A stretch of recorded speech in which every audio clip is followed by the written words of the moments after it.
Good morning. Good morning, Jamie. How are you?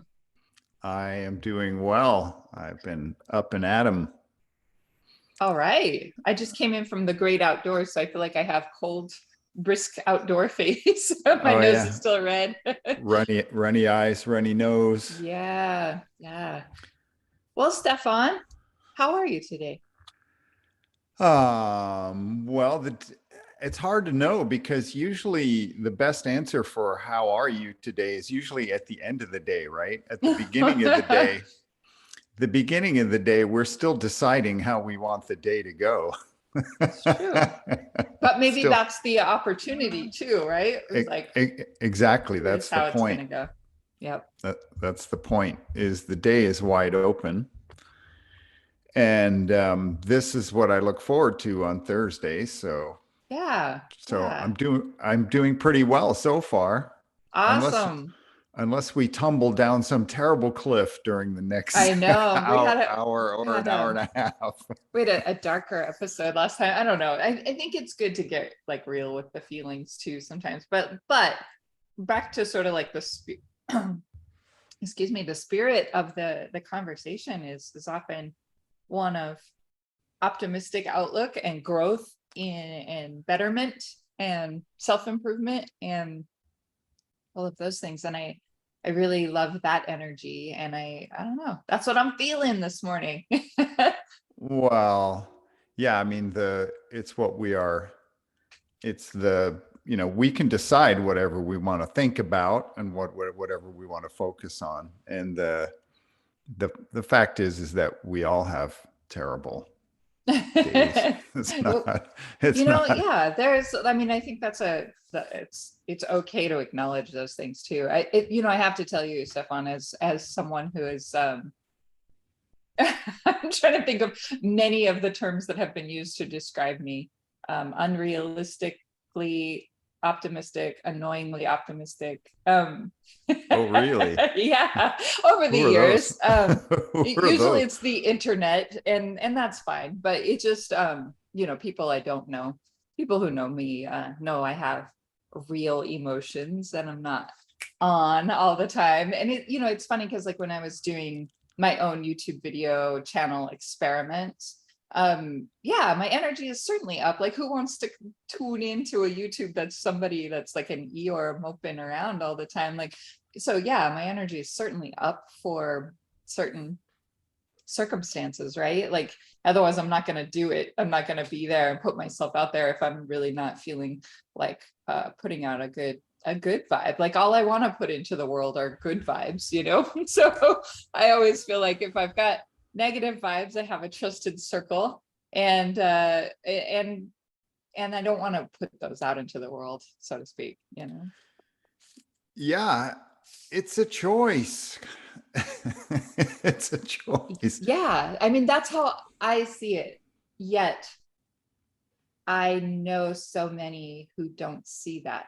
They don't think it's a choice. It's a hard wiring, or it's and I, Well, I just it is a hard wiring if you believe it's a hard wiring. right. But it's also, there's so much science and data around rewiring and the ability to rewire and the ability to shift what we're born with. Yes. I mean, Yeah. I understand the difference between chemical imbalance or mechanical, right? Like an injury or Hmm. chemical imbalance, but there's plenty of research to show that changing your mind changes the world that you live in, changes the way that we perceive what we are experiencing. And we have a moment by moment choice to affect and decide how we want to feel or what we want to think about. Yeah. And Right. And yeah. that's the thing is like, yes, people are locked into there. I can see there are hundreds of reasons why people, anyone would believe that they are locked into a pattern or a habit or a way of thinking that makes them sad or makes them miserable or makes them see the world in a negative way ultimately. But that's because they believe in that pattern. That's because they practice that pattern every day. That's because Exactly. they have not decided that they want a different pattern or believe that they can have a different pattern. And so we've talked about how belief turbocharges everything, Yeah. right? Well, and And that, and and that's it, right? Like I think belief is not denial. And I think that that's an important distinction for someone who may be struggling with getting on board with the belief system, right? like, like it, yeah, well, belief can be, certainly belief can be used to bolster denial, but right. belief can be used to turbocharge anything. And there are beliefs that are non-beneficial. There are beliefs that are singularly beneficial. And then there are beliefs that are mutually beneficial to us and the people around us. So, you know, we can have beliefs that exclude others and they may or may not be beneficial, right? Or we can Yeah. have beliefs that are that exclude others and they are beneficial, but they might be protective or they might be something that just keeps us distant from others. Or we can have beliefs that are mutually beneficial and we can invest energy in those. And hopefully they radiate, they make a difference for us and the people around us. But we can only control what's in front of us. We can only control what we're experiencing and hope that it's an example for others. Yeah. But I ran into, I had a coffee shop conversation last week that turned sour. I said something that insulted someone. They Oh took it no. very seriously. And it, in my mind, coffee shop conversations, if they are, this started with a very broad premise, a hypothetical premise. And I won't get into the details, but the ultimately this person got very upset, took it very personally, and I was completely taken aback because they were so locked into their self-image Yeah. that there was nothing I could do. I had no response because even if I said I was sorry, which I didn't know what I needed to be sorry for, because Right. it was just one word that they were focused on. And this one word and the way I used it triggered well, it even after it triggered a half an hour of arguing, and then Wow. it and then it triggered and then it triggered an 11 paragraph email response. Really? Wow. Yeah. Wow. Yeah. Interesting.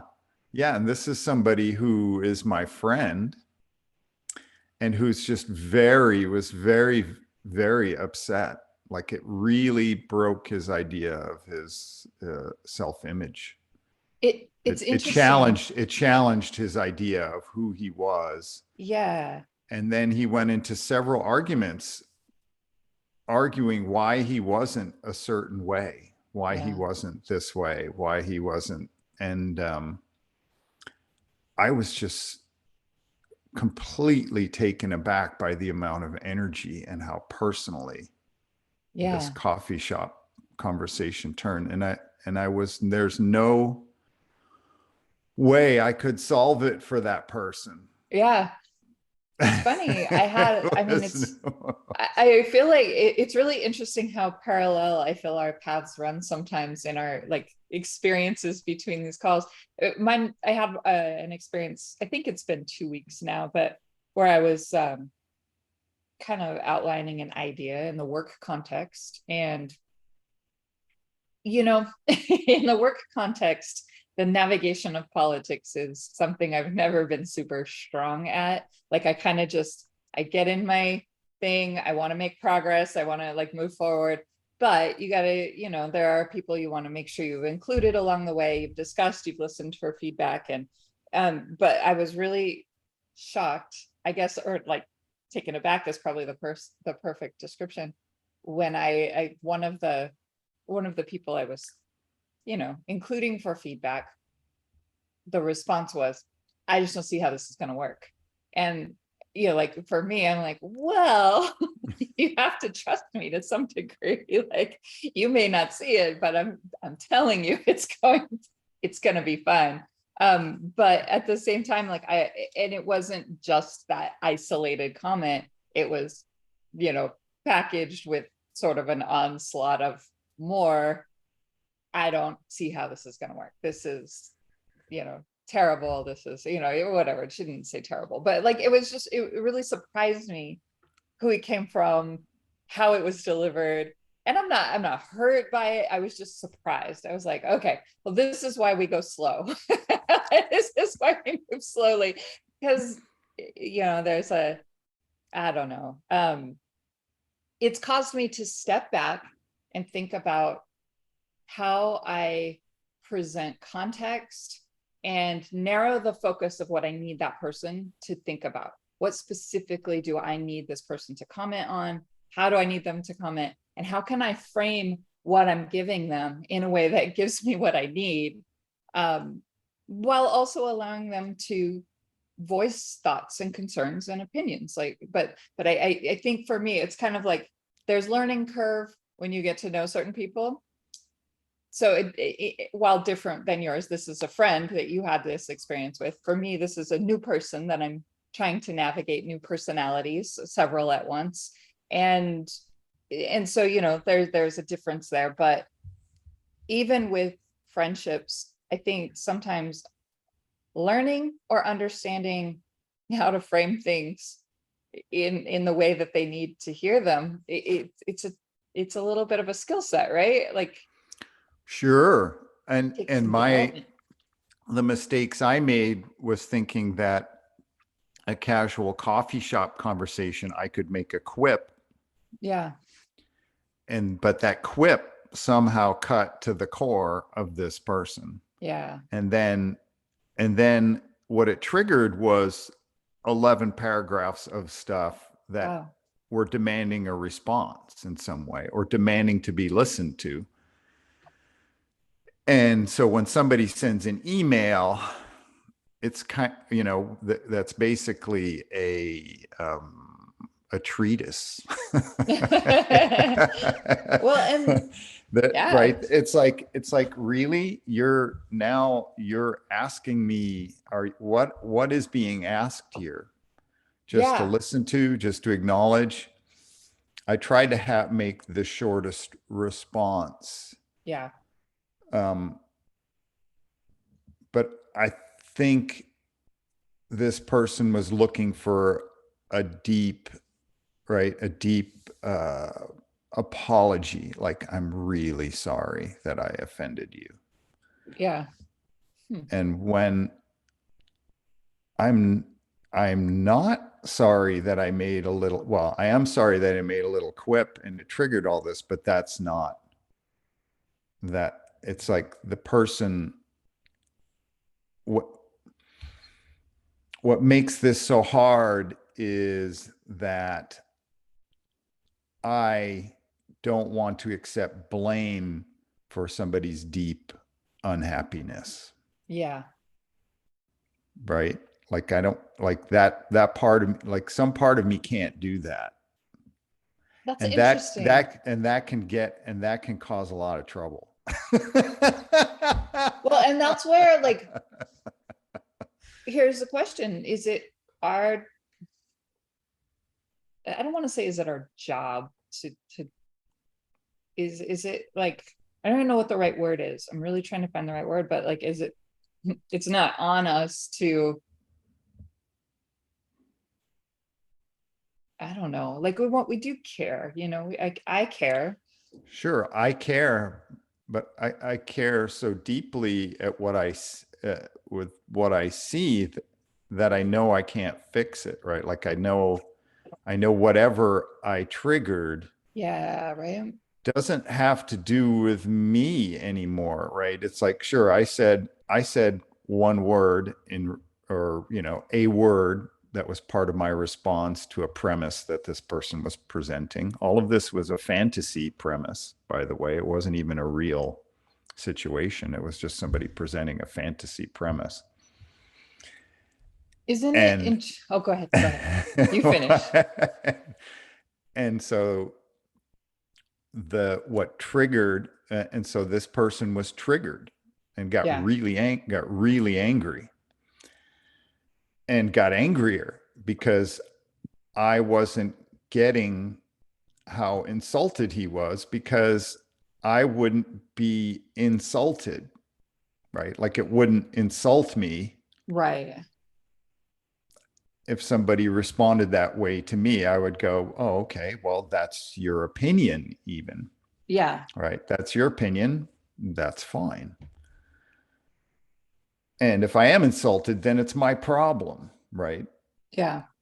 It's And that, not, I think that's what I'm getting at, right? it's It's my like, problem. It's not. exactly. And like sometimes though, it's like we take it upon ourselves to, oh, I feel sorry that you're not where I'm at. Or, you know what I mean? Like But that's even more insulting when right. you You say can't something do like that. Like that.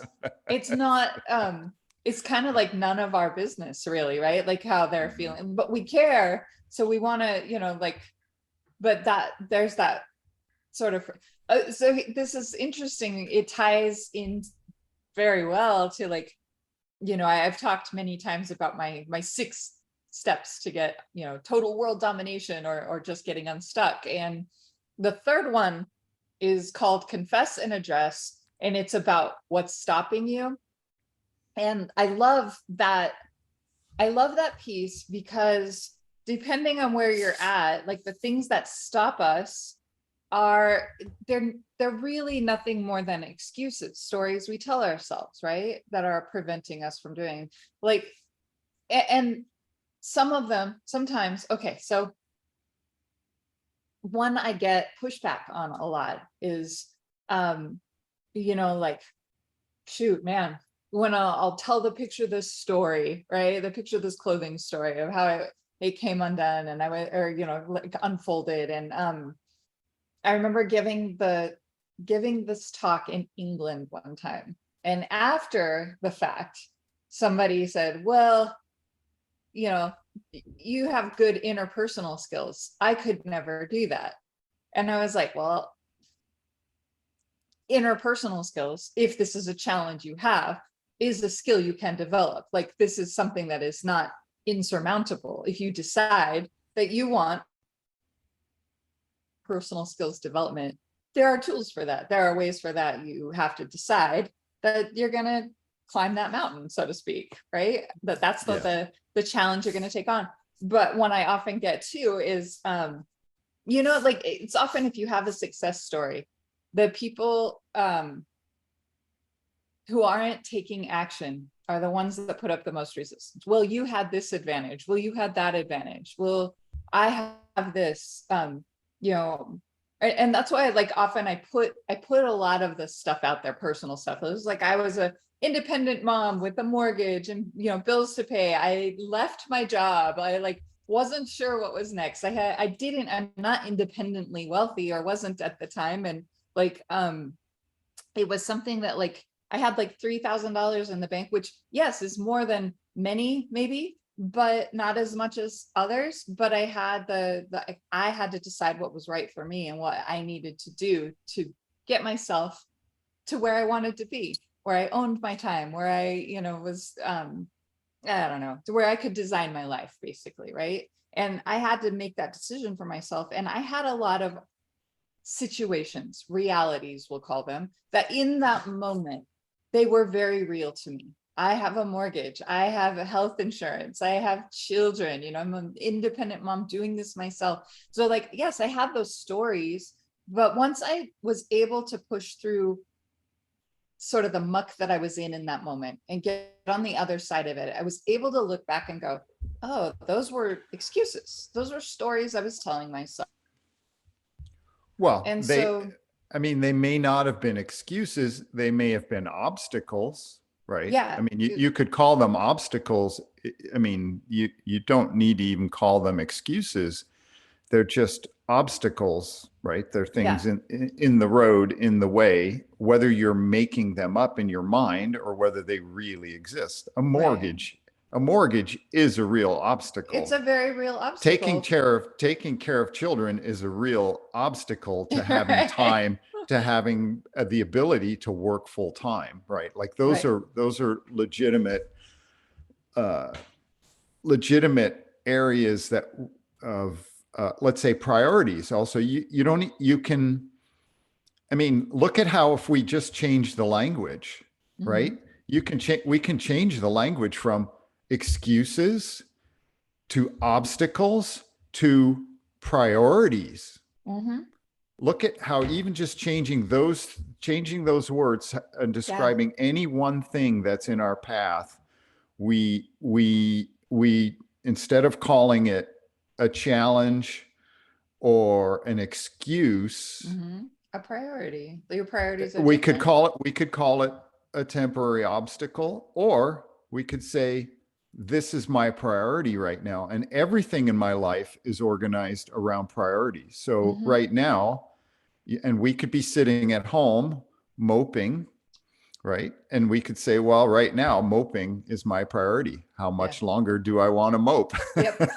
Yep. Right? Or right now I'm feeling sad about something. How much longer do I want to feel sad about this? Yeah.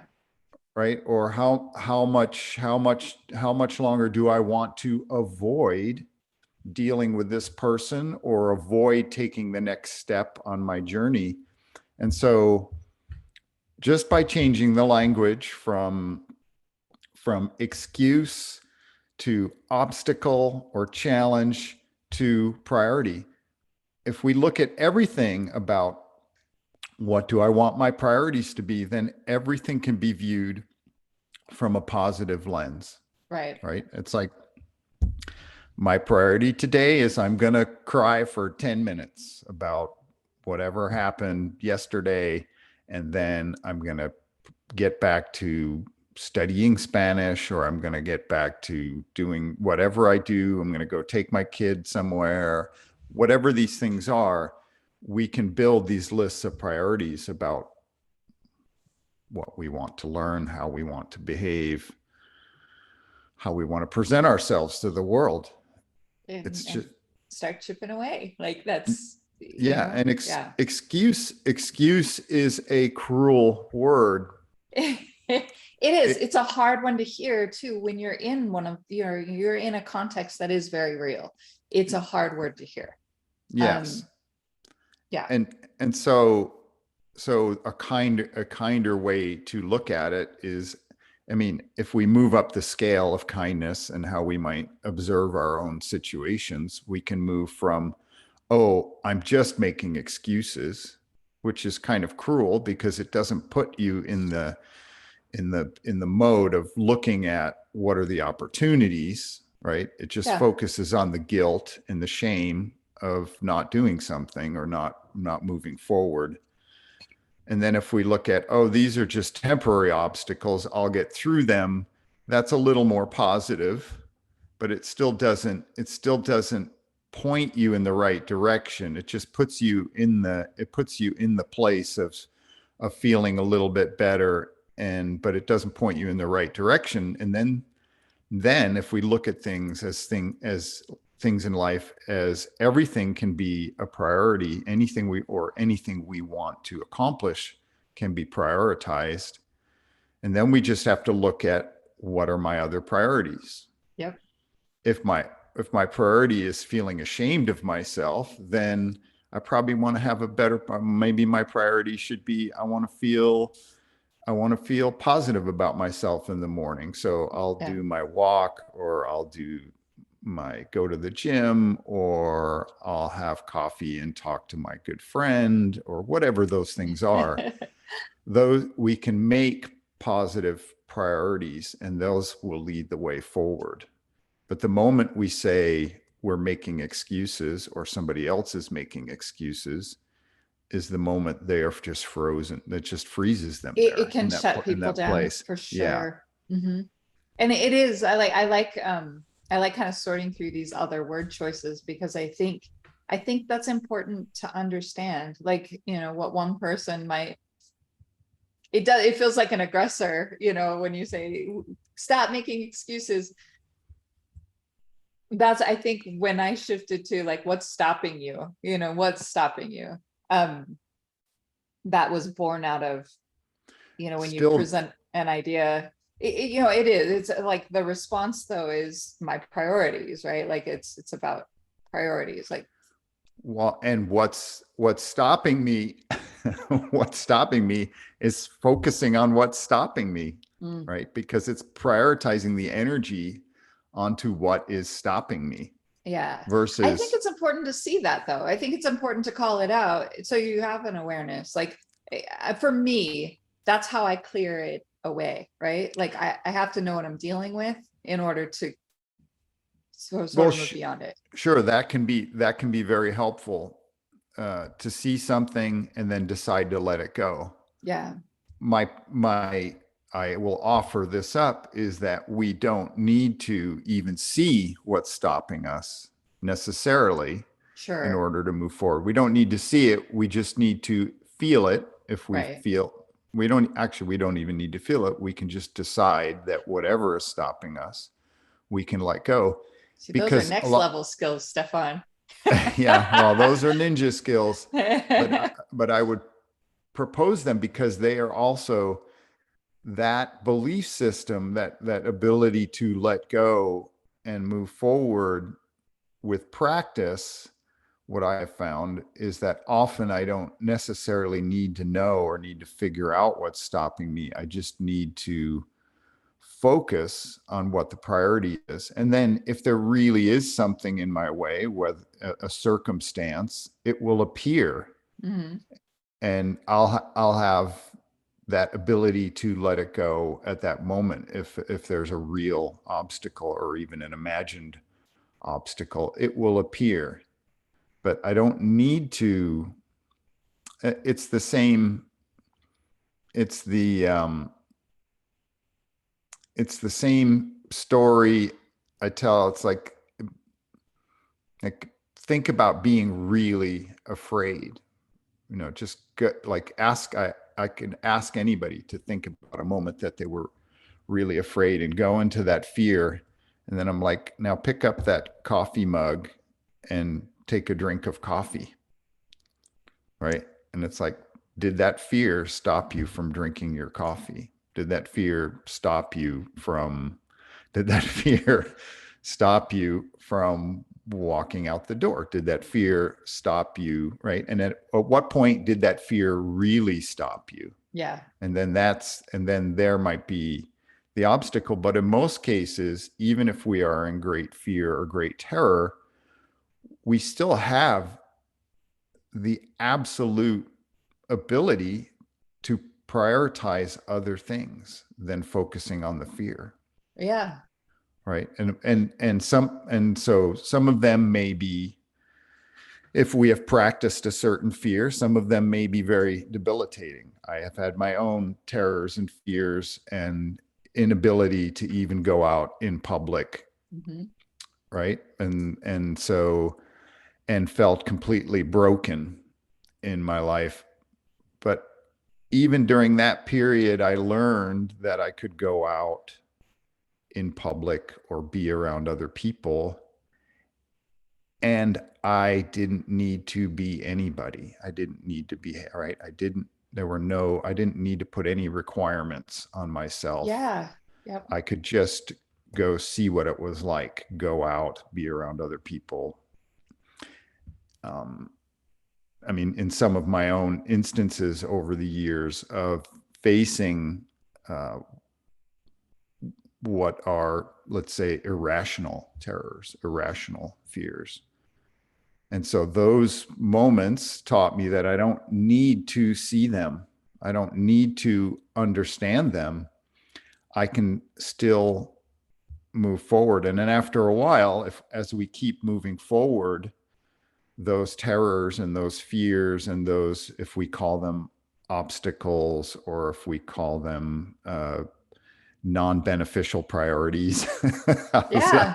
How's that for a really neutral way to describe them? A non-beneficial priority. I like that actually a lot because it's something that's relatable. Like I think it's a relatable term, like that So makes sense. And when it's kind of a reframing of what might be stopping us.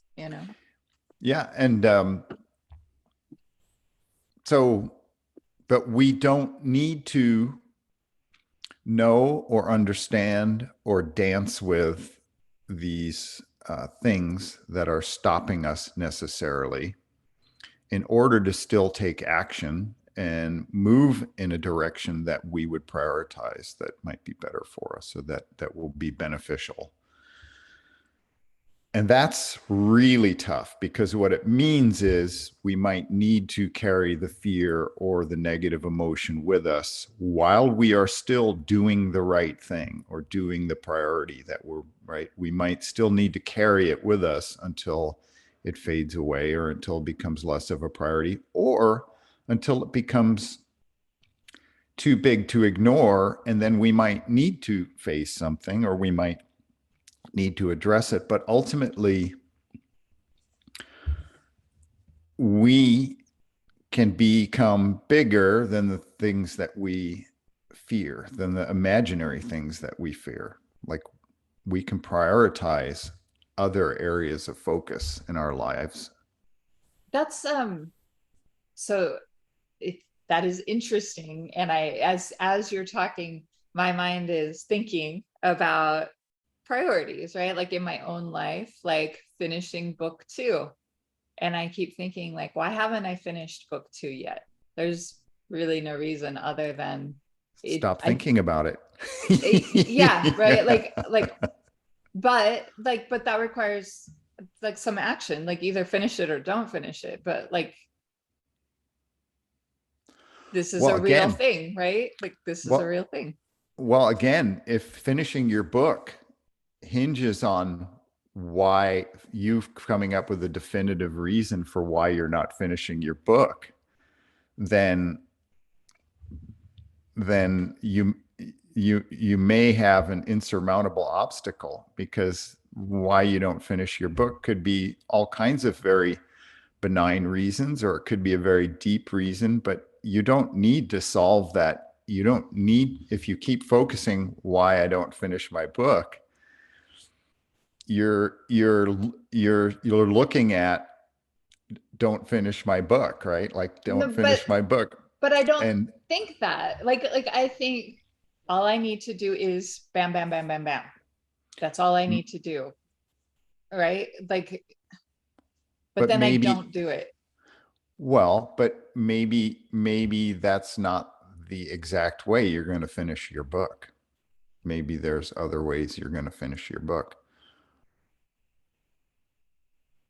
Again, because we're even the fact that we're having this conversation is a sign that you're looking for a solution, right, to finishing the book, Right, right. Okay, right? so okay, so for say we have a listener today listening to this episode, suppose for a moment, I think this is something that regular people deal with all the time, right? It Sure. is like, I mean, we're in the season of New Year's resolutions, for example, which Yeah, I'm not at really. least for a week, a Mhm, week or two more. right? And so I think it's great to have goals. I think it's important to have goals and to work for them, but I don't know, we can start a goal every day, every minute, every moment is an opportunity to do it again, right? But like, let's look at like, I don't know. Um, I mean, okay, so it's I hear what you're saying in theory, I hear it, right? But the practical application takes practice and making it become something that is just so natural and so intuitive like there's not a place where I am in reality at this moment. And I realize that like you can counter that with, well, you got to stop thinking that way. Like stop thinking that that's a thing that's stopping you, or like I I did, get that. I didn't say that. I know you didn't, but I can imagine that, it's like, well, by focusing on it, you're like, phew. But like this is a reality that'll, like, it's not just me, right? So the conversation to me is like, what are tools to practice? Like, what are them? And I think what you were saying earlier with, let's think about other words and other ways to frame this other than excuses, like, or what's stopping you, like, what's a better way to look at it so that it's like forward movement rather than a barrier, or even, I see obstacles often, I see the little dips, and I see and so like, what are great tools that people could take away and start making that a practice? Is it just as simple as reframing, or thinking about it in a different way, or I Well, mean, these things take awareness. So yes, it can be.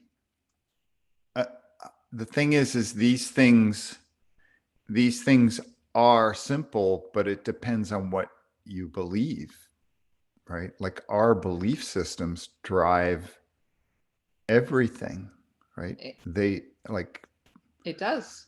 and They do. and I mean, it's the I mean, 50, right? 50 years ago, we were walking on the moon, and the belief that we could do that started off in science fiction novels, right? Yeah. Like, and so people thought, so again, people thought that's science fiction. But enough people believed, and enough people were curious, and enough people prioritized their focus on going to the Solving it. moon Yeah. that we went to the moon. And now what's funny is enough people have forgotten that we've been to the moon and walked on the moon, and some people don't even believe that we were there in the first place. Mhm. But we're doing it all over again, right? And it's stirring another level of belief and accomplishment and focus in things that are much grander than we had ever imagined. And so things go from fiction to reality. Like the whole evolution of our history and our culture has gone from fiction to reality. So our own personal development is the same thing. It goes from fiction, maybe when we're young, like if I imagined that I would be living in a high-rise glass tower downtown in Seattle and driving the car that I'm driving, and having the career that I have, that would have been total fiction to me, right? Maybe when I was a kid, my greatest hope would be that I could be a professional soccer player or something like that, right? But we take things as humans, we take things that are fiction and we make them into reality all the time. And it's the same thing in our personal lives. We may not believe in something, it might be total fiction, but if we focus on that total fiction, um, some elements and opportunities to get further or closer to that fiction will approach. They will appear. Our imagination will become real, or we will hit obstacles, and those obstacles are either real, right? They could be real. We could break a leg and not become the pro skier that we wanted to become, Sure. or they could be imagined. But they're all a matter, all of the moving forward, if you will, or the moving towards things that are beneficial or more grand in our lives, is a matter of priority. What do I choose to believe in? And am I bold enough to move toward what I believe in, to prioritize my energy towards what I believe in? And am I willing to face what comes up along the way? And that's the thing, is a lot of times What stops us is we're trying to imagine too far into the future, right? We're trying to build too robust a picture. And then what that does is it creates a bunch of imagined obstacles that might come in the way, right? Like the more we build a fantasy picture for our future, the more fantasy obstacles might be in the way. But if we just hold on to the priority and then allow opportunities to focus on the priority to arise, that might be easier, because then we're not anticipating so many of these what might be imaginary obstacles, right? That's Right. usually that's what fear is. It's about imaginary obstacles. So that's that's one way. I'm trying to present a way of shifting the way we look at our future. And one of the I guess you could call it a new age trope, maybe even, um, but it's what you focus on can be, right. It's like if you focus on something, it can become real, and it's not your job to figure out how you're going to get there. Right, It's right, right. just your job to figure out that you want to get there, and then to be open to seeing the path. That, that is very much for me in my experience when I refer to designing my life, right? When I hit like a breaking point where of loss and just disconnection with my work and all of this stuff, that apex we've talked about. Like I hit this moment where I was just like, something has to change. This is where I am, and this is what I want. So I need to let go of everything in order to allow what I want to happen, right? And I did work. It's not like I just sat there and waited for it to materialize. I had to make effort to Yes. to actively design what I wanted.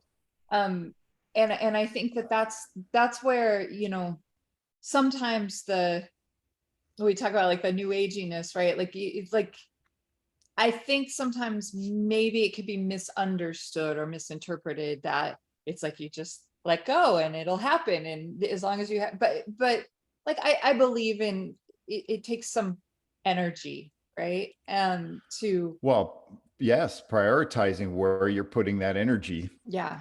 Yeah. And so like, when I listen to you explain that, I'm like, that's what I did before. Like I had a very clear vision of what I wanted in certain aspects of my life. Like, it starting with like sort of my personal, these are the things that are important to me that I have in my life. Like, being the best mom I can be. And like, it was never about like, I need to earn this much money or anything like that. Those are like little things that could maybe support being the best mom. Like if I earned a certain income, I can afford my mortgage and provide safety and security and food. And, I mean, like, those are like basic things. But so it's like, for me though, I had like this clarity of vision around what I really wanted in my life. And through effort and energy, I believe it, like, I didn't know what path I was going to take necessarily, right? Like I was like, the tools that I used were the same tools that I used to design digital products, and with some success. So like, this is a process that I'm aware of and I know. And so that was all I could kind of cling to. In my mind needed a framework. It felt like it needed a framework at the time. Now I've moved to the point where I don't feel necessarily like I need such a rigid framework, that it's a little more organic. But at the same time, I I let my priorities bounce all over. Sometimes I'm like, like, ooh, ooh, ooh. I'm a little bit like the Up dog, the dog on the dog from Up, Mhm. Doug. And I'm like, whoa, ooh. Well, I get excited and distracted, and sure. yet that's not necessarily a bad thing, because I still have an idea of what, there's like I have goals and aspirations, I guess. I have an idea of what I would like my life to look like still, beyond what Mhm. it is. And yeah. Well,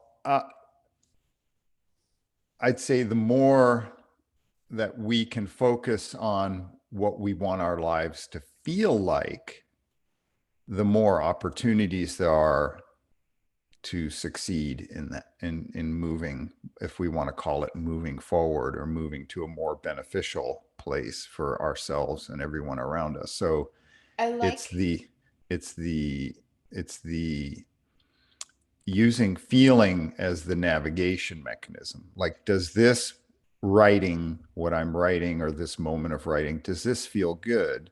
right. Does this priority of the walking that I do in the morning, does that feel good? Does the 3 hours 3 times a week that I spend in the rock climbing gym, how is that affecting my life? Does that feel good? And then what are more things that feel that way? Because to me, that's how I'm judging success in my life. Right. The emotional experience that I have, um, and I don't need to solve every puzzle in my life you know to i feel good. I worked with someone, briefly who, kind of a mentor. She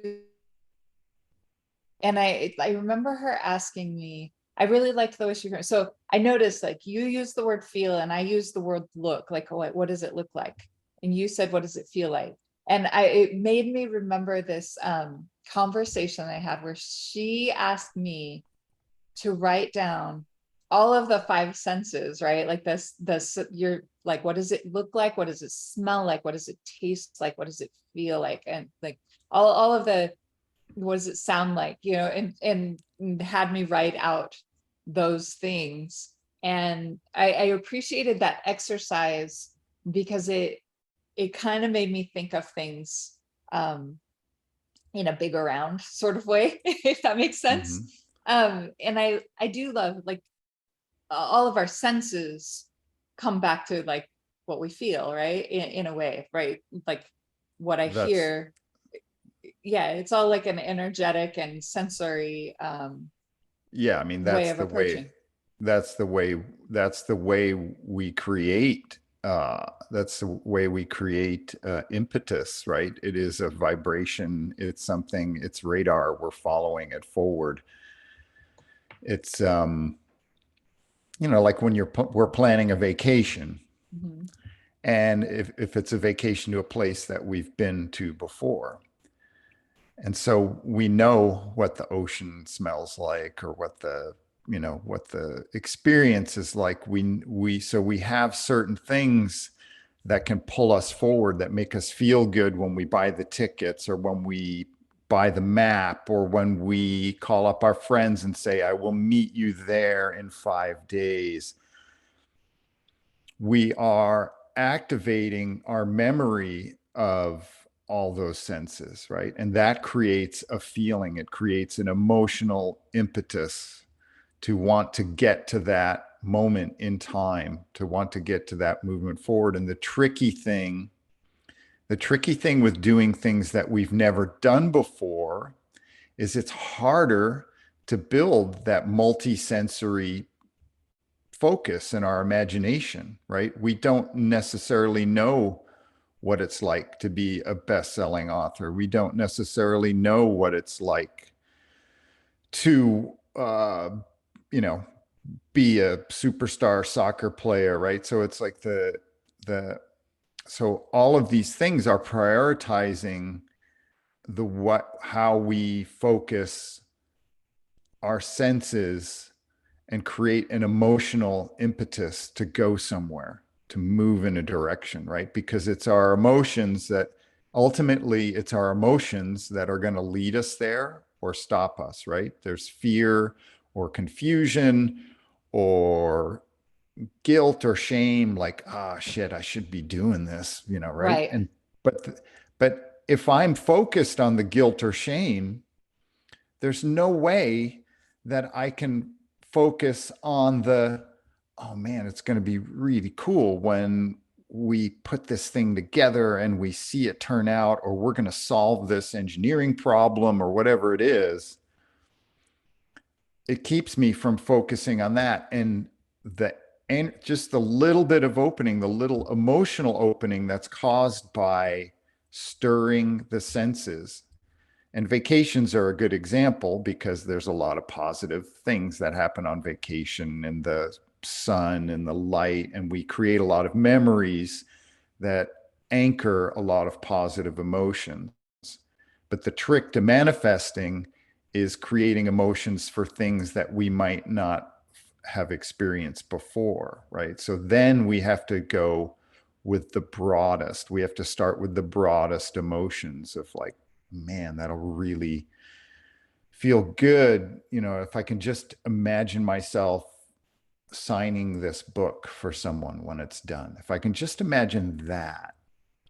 And then what else can I imagine, right? If I can imagine just one of my friends giving me feedback about it, or if I can imagine one of my friends helping me edit this, or what are the things that stir the thoughts, the senses, right? Oh man, I'm sitting at the keyboard and my palms are sweaty. That's a sense, right? That's a sensory perception. Yep. And then the emotion of being excited, and then there's the proprioception, right? Like I'm sitting in my chair, I'm at my keyboard, or I'm taking a walk and I'm talking into my voice recorder because I just had an idea, or I'm laying in bed and I have a voice recorder and I just had an idea that I don't want to forget because I know I'll forget it, right? Yeah. So it's like, how do we stir up positive emotions for things that we may not have a complete picture of? And so that's like when we're talking about designing, we start with the most basic elements, the foundation of our design, which might just be, if I can just imagine feeling good about putting another paragraph together today, or if I can just feel good about taking that walk today. I may not go to the gym and lift, but today I'm just going to go out for a walk and enjoy the fresh air, right? And so then how can I imagine what's the next level? But it's the thing that drives all of us, and the thing that holds us back is feeling. It's the emotion. It's the emotion that is either moving us forward or holding us back or keeping us in one place. Man. See, I have to process all of this. Man. Right. Because we can build an awesome design. We can be really good, but that may not be the path. Well, and Right. that's, I think that that's exactly it. It's like, when I was doing that work, that designing my life work, I didn't really, I had certain ideas of what was important to me, but not how, right? Like I didn't know, like I knew that I wanted to own my time so that I could spend more of it with my kids, right? And that turned into like, hey, now I'm doing this, I'm owning my time. I'm done with my work day today by 11 o'clock. Zia drew a picture of a dress. Let's go make that. Let's go to the fabric store and get, it's like it gave me this opportunity to do something. It's just like all of these things unfolded, right? And, by making that dress with Zia, it then inspired Ken to be like, you should do something with that. Let's, and then it was like, so then we launched this company that went viral the day that that we put it out there. But like, that was never a goal, was never like, I'm gonna build a clothing company, it was just like Right. I feel like these things came out of the piece that I designed was owning my time. Like, that was Right. the piece that I was like, this is what I want. What do I need to do to own my time? I Right. still feel like I own my time. And I've actually gone through a lot of, you build a company that then requires your time. It takes a while to get back to it. Like, okay, it doesn't control me, I control it. Like, it's taken some years to get back to that place. But ultimately, like, owning my time is such a important thing for me. Yeah, and I would say that that the mental construct of owning my time, what gets you to owning your time is celebrating the feeling of when you actually have free time, Yeah, right? which is a That's what great gets you feeling. there. And there's a million ways, right? There's a million ways to get there. Your way happened to be with a clothing company. Hmm.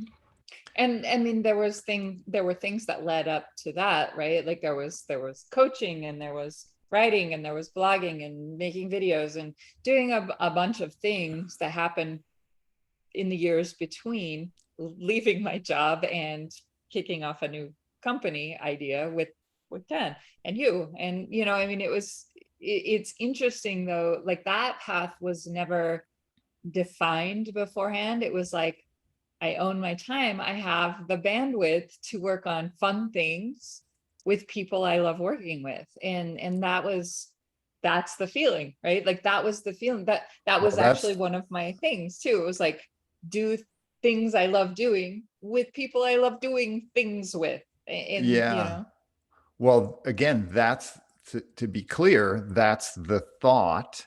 mhm, And then the experiences that you have, or the imagining of the experiences that you're going to have, is what creates the feeling that helps you navigate your way there, right? Like, without the feeling, you wouldn't know whether or not something was right for you, or like right. like, I don't like working with this person, Yeah. or And sometimes I it like takes. working with this person. Right. Exactly. And sometimes it takes like walking down a path and like process of elimination, at least for me. It's kind of like, sometimes you go down a path for a while and you're like, yeah, this is great. And then it's not anymore. And I think we've talked about that even with, work history or whatever. It's like, your values are aligned, and then maybe they're not. Like, you're just you find yourself in a different place a year down the road, months down the road, whatever. That's okay. It's like, it's okay. But I think the awareness of it, and awareness of how you're feeling in that context, is everything. Because only when you have that awareness can you do anything about it, right? It's Well, again, it is the magnetism that pulls us to the things that we desire, right? It's the right. It is the and if we desire to, well, first of all, we have to desire that we want to feel better in every instance. And yeah, that even is a fundamental belief that people don't have necessarily. People believe that they are a victim of their feelings. right, right, Instead of that, feelings are just a navigational tool, right? You have a bad feeling, it's like, well, I need to prioritize other things that might make me feel better, that I know will make me feel better. Even if I can just take a nap, right? Like, to move away, to just stop that particular focus on a particular feeling or a thought pattern that's generating a feeling. And that's the other thing I think that's super important. And it's very subtle in the way most people talk about it. But when they say, I think this, or I think that, or I feel this, or I feel that, most people confuse thinking with feelings, sure. right? They will say something like, I feel that you're just trying to do this to me, or I feel this isn't the right job for me, or I feel that I need to go somewhere else. Well, that's not a feeling. That's a thought. That's a thought generated by a feeling. That's a thought that you are using to explain what's happening or to cover up the feeling even. The feeling might be if somebody says, I feel we need, or let's say, we'll take a business. I feel we need to go in a different direction with this business project. Now, that is not a feeling. That's a thought. Underneath could be any of hundreds of feelings. One, I'm afraid of doing something new. I'm afraid of failing. I am afraid of you taking control over my world on this project, on this new direction our company is going. There are all kinds of feelings underneath that are creating a path of this where this person says, I feel we need to go in another direction. Right. And so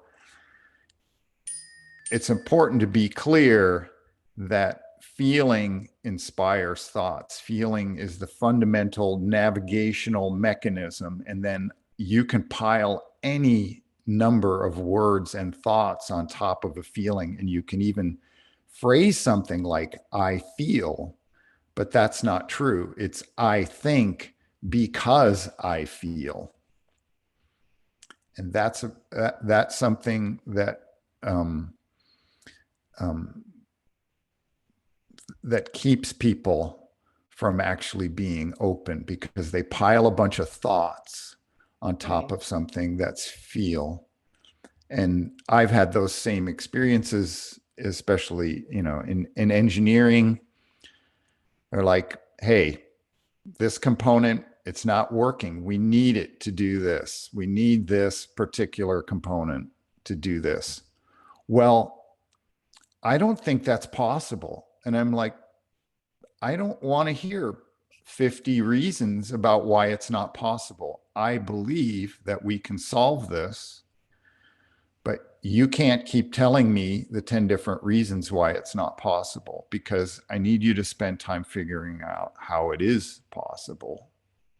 Because I knew this was a minor engineering issue for a Sure. little piece of hardware that we sold, and I knew it could be solved. But it was a young engineer who just didn't want to try hard to That's solve it. you Right? Like they were connected to like, I don't want that. to try hard to solve it. Yeah, I feel like I've been very lucky across my career to, as a experienced designer, to have an idea or a challenge to throw it to developers who are hungry to solve it and will come back with like, I did it, like I have loved Yes. pieces of that across my career. I feel like I've been very lucky in the developers and even designers who I've worked with who are just brilliant problem solvers and puzzle solvers. It's just Yes. it's really Well, cool. Yeah. and having worked with you along the way, I can say the same thing. I also feel I've been very lucky that we, in many instances, have been surrounded by people who only think about possibilities. Yeah. I Right? I love that. And Fearlessly.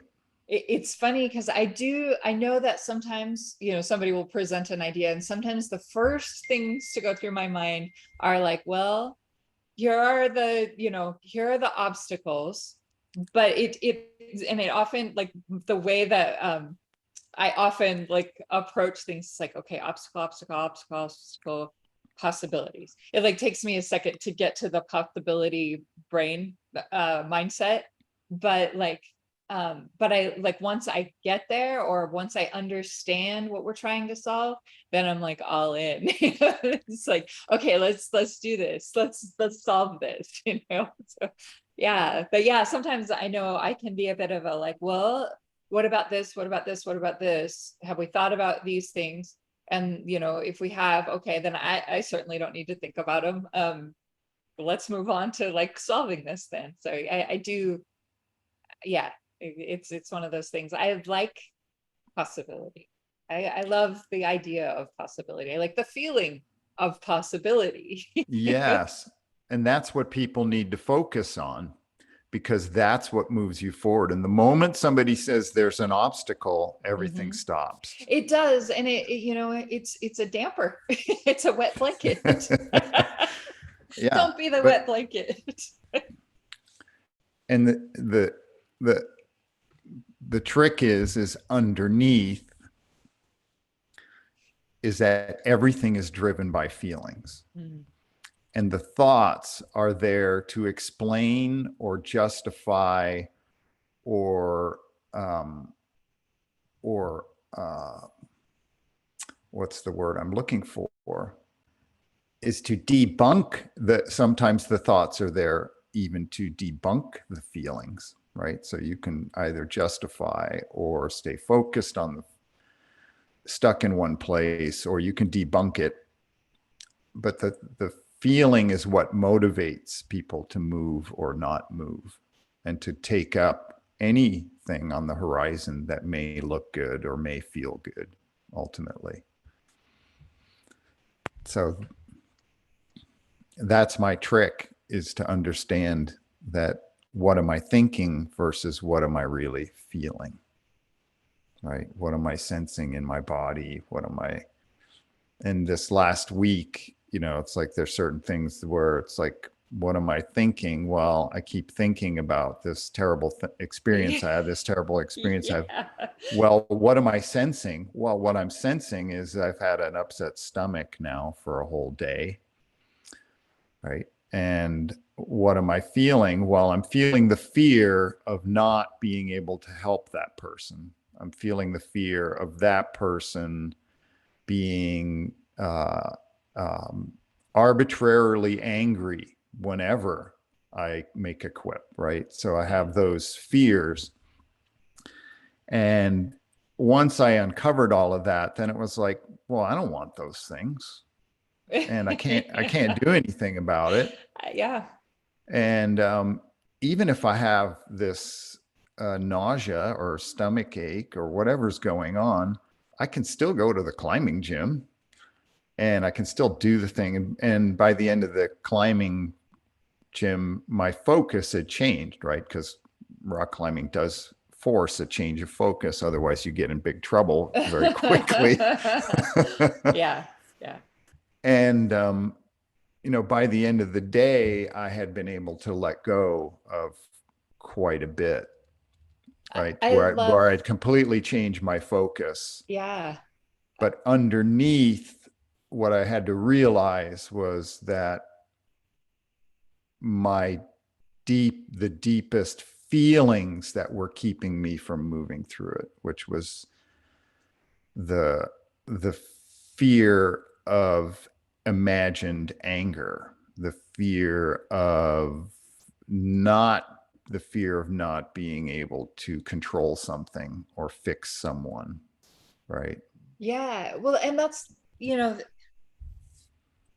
I think this work we've done together is one of the things that helped me move through that the one that I talked about earlier today, where I had this, somebody kind of like, I just don't see how this is going to work. I moved through that one pretty quickly. Like I was like, well, I still have stuff to do. So, and That's I feel right. like I that's like that's I right. can't control that. Maybe I can reframe and revisit, but I still have things I'm gonna keep moving on, and like I'm not gonna let this stop me. And I'm not gonna I did spend probably a good 24 hours kind of like really processing it and kind of figuring out like what can I do to bridge the gap between of understanding, because communication I think is a beautiful tool for bridging gaps like that.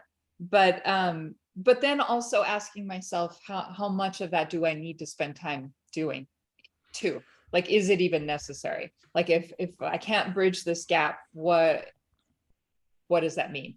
And understanding that with clarity, that like, you know what, I will do my best on gapping that bridge, but if I can't gap it fully, that's unfortunate, but I still have things to do. That sounds so insensitive, but it's just sometimes we don't have control over, like it is viewed as insensitive, but the thing is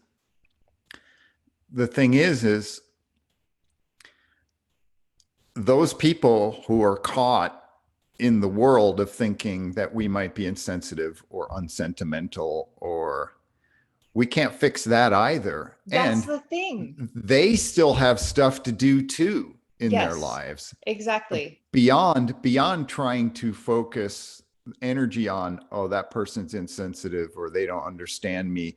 Well, fuck it. If they don't understand me, I need to understand myself, and I still have things to do in my life. But it's obvious, if anybody who's on Twitter, it's obvious that people have a lot more time in their lives to focus on things that are out of their own control. Yeah, I mean, any social media platform for that matter, but like, and that's a thing that like, I don't know, less focus on this was something I remember one of the developers I worked with many years ago. And I've always done a little bit of internal coaching, right? Like wherever I'm at, and having a conversation with a developer who was so frustrated. Well, if they would just do this, if they would just do that. And I'm like, you have to stop focusing on what you would do if you were them, and just focus on what you do. Like just focus on you and what you have control over, because you're so frustrated and so invested in what they are doing incorrectly that you're not owning what you could just do and get done. And like it's one of those things that I feel like that's a mindset I have to remind myself of from time to time. It's like, you know what, you've only got, like control over so much. Like, if we wanted to control, I can navigate my energy. That's something I'm capable of doing. I am it It's not my responsibility, and I don't mean that in a heartless or shallow way, to own somebody else's energy or to try to shift somebody else's energy. The best I can do is put out the best I've got, and maybe do great by example, right? Like maybe they pick it up because they want that similar energy, or they want to feel like they see me feeling. That's the best I've got. And that's, like that decision way back to like, I like, the world's got enough going negative in it. I only want to add positive stuff to the world. Like I just want to put good stuff out into the world. That's all I want to do. And when I made that focus, like there are a million ways to put something good and something positive out into the world. And instead of focusing on, the negative is all around us at any time. If you want to partake in the negative, it's there. It's always there for the taking. But yeah, I want to be like a creator of good stuff. And that's the energy I want to put out there. And that's what I have control over. I am able to do that. I'm able to do that. Do I get in the muck sometimes? Sure. But yeah, I don't know. More focus on what I am actually able to navigate and to manipulate, like in my own little sphere, if you will. Well, you finished one part of your treatise there on what you can control with I don't know, and I would challenge you to disabuse yourself of using the word I don't know at the end of, because I would say you do know, and you are becoming more knowing all the time. And when you say I don't know at the end of something that seems significant to me, a significant and clear observation, it kind of discounts it. I'm very good at that. It's something that I'm not always aware of. So having a, like having a, like, I feel like this is a good counterbalance sort of thing, like somebody to bounce things off of and raise awareness. That's how, when you talk about that interaction, the coffee shop interaction, it's nice to have somebody that won't take it wrong. I guess, if that makes sense. Well, Like, yeah, like, but the thing is I know that I have the power to take it or leave it, mhm. And right? that's it. I That's have the that power in to a take it or nutshell leave it. is everything. You decide. And it's what's that Eleanor Roosevelt quote, right? Like, nobody can make me feel anything without my consent. I can't remember the exact quote, but yeah, it's just like that's it. It's like nobody Yeah. can make you feel anything without your consent. You have to consent to it. Somebody's Yeah. going to tell you, you look ugly today. I have to consent to that or not. It's like, It's like, okay, yeah, thanks. we we we talked about that, but I will reiterate it. My favorite cousin from Germany, Yeah. right? We have told this story, Yeah. and I will retell it because it is something that could have been a great. Something that could have been taken as a great insult, and she chose to see it in a different way. A comment Right. that was made towards her, and this is somebody who. This was in the 80s here in Seattle, when Seattle was even more provincial and very white and middle class. And I lived in a neighborhood uh, called Ballard, which is at the time just filled with Scandinavians. There weren't many trees left because the Scandinavians chopped them all down. There were lots of little Made houses, and furniture. there was a furniture store and furniture builder even on my street on Little Ballard Avenue. And she stayed with me for a month or so. I don't know how long, but she was always dressed. If you can think of just the height of 80s fashion and colorful hair and Doc Martens boots and just Nina Hagen and 99 Luftballons and all of that stuff. She was at the top of her game. That was like, she was amazing in that regard. But most people in Ballard had never seen someone like her. Yeah. Yeah. That's being from a small town, I can tell you. Yeah. Yeah, and you would appreciate my cousin Andrea, because she had a level of fashion sense and understanding of all of that at a very young age. And so she's sitting at the donut shop. It's fall, and a little old lady just says, "Oh, I love your Halloween outfit." Yeah. Oh, I've had that so many times in my Right? life. My sister and I have. Right? And it was just what she was wearing that day, right? Yeah. They were like Just it little, was Thursday for her. Yeah. yeah, Or for her whatever. it Yeah. was Thursday. And Exactly. she just looked at the little old Norwegian lady and said, "Yeah, thank you. For me, it's Halloween all year long." Uh, that's Right? But she great. could have taken that as an insult. She could have taken that in any number of ways. But for her, it just wasn't serious enough, right? Yeah. No. It wasn't a serious, like no one was trying to murder her Right. I mean, or claim, and when you're different, you can learn to process that one way or another, because when you're different, you're going to hear comments, and like, I know I got them most of my life. I'm pretty normal now. I feel like I blend pretty well, but like yeah, as a teen and early 20s, um I worked at a coffee house when I was 19 in Cedar City, Utah, and I was the girl who wore black. Like, I was the girl who, I had the black hair and the yeah, black, but like in like, that was how people identified me. Oh, the girl who wears black. Like, because in that time, it just wasn't. Now it's like, it's so normal. Like, everybody wears black, whatever. But like, all black, it was so weird yeah, then.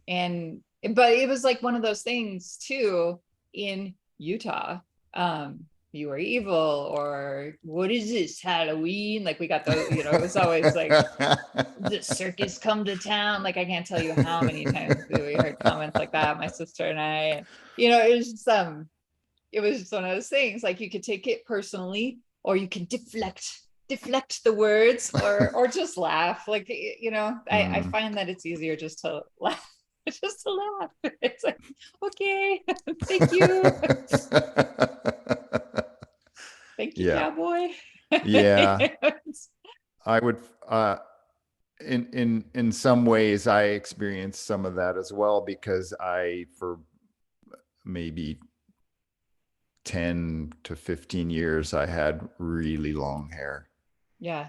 Oh yeah. And like, R- for a long r- time, it's long haired dudes with beards. Now, now I think really long hair. And tattoos. then like I had people who wouldn't even hire me for job. Like when I had my high-rise window cleaning company, I had guys who wouldn't hire me, subcontract me to Because your hair work looked. on certain jobs because I had long hair. Yeah. Isn't that interesting? Like, And this is a job where you're hanging on the outside of a building, washing dirt off of yeah, it's windows. like where you And need this to look like person, corporate, right? yeah. And, and, or people who would only focus on my hair, Yeah. right? Like I remember once being at a restaurant in Seattle and somebody walking into the restaurant, and they came up to my table and they said, "Oh my God, you cut your hair." Because there were periods where I had just shaved my head, right? Yeah. Like I had, and I'm like, "Excuse me, who are you?" And this person knew me as the guy in the restaurant who had the hair, right? Oh, That was it, exactly. Yeah. right? That was it. The And girl who then wore black. Yeah. they thought it was okay. They thought like somehow because uh, in their mind that they had bonded with me in some way, like, and I had never met them, that they could come up to my table and like interrupt my lunch and go, Yeah. Like, "Oh my hey. God, you cut your hair." Like, Yeah. are you my boyfriend? Are you my, are you my, Like, like, wait, what? who are you in my life that you can Yeah. come up to the table like this and show shock about my hair choice, My right? choice. Like, Exactly. right, like my fashion choice, like those things. um well, they show you the power of imagination uh to create false relationships, right? And false license, Yeah.